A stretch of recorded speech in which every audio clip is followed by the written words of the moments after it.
ওই বৃদ্ধকে আমি তার আগুন কাল হতে চিনি। তার পাঁজর তখন মোষের বাথান, শার্টের বোতাম ছুটে গেছে, আটকাতে পারে না বিপজ্জনক চিতানো বুক। মৌসলকালে প্রতিবাদে উত্তাল রাজপথে দাঁড়ানো তাকে তখন হতে চিনি। মিছিলের চোখে গনগনে জ্বলে ওঠা কাঠের উনুন, তখন তার চিন্তাম।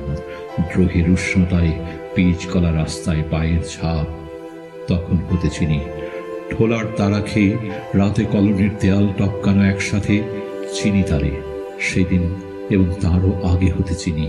তার নির্ঘুম করমচা চোখে স্বপ্নগুলো যেন ইটের ভাটার মতো দিন রাত জলে। আমি সেই চোখগুলোর কথোপকথন অনেক কাল হতে বুঝি। তারে আমি আমার হাতের পাতার মতো চিনি।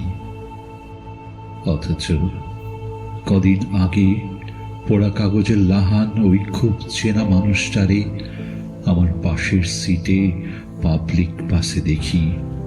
কি শীতল, কি স্থির, কি অচেনা লাগে। ভাঁজ করা ব্যাগ হাতে গলির ভ্যানে সদাই দরাদরিতে দেখি। মিলাতে পারি না। বুক পকেট হতে বের করা ফর্দ ফের বুক পকেটে ঢুকে ঘামে ভিজে গেলে কি ভীষণ অচেনা মনে হয়। পরিপাটি জামায় ছুতে যাওয়া বোতামের খালি খড় খুঁজি। চশমার পেছনে কাঠ উড়নের চেনা আগুন খুঁজি। এখন শুধু প্রতীক্ষার ছাই ওড়ে এদিক সেদিক। ওই চেনা বৃদ্ধকে এখন হোল্ডিং নম্বর বদলানো ঠিকানার মতন অচেনা লাগে, অস্পষ্ট মনে হয়।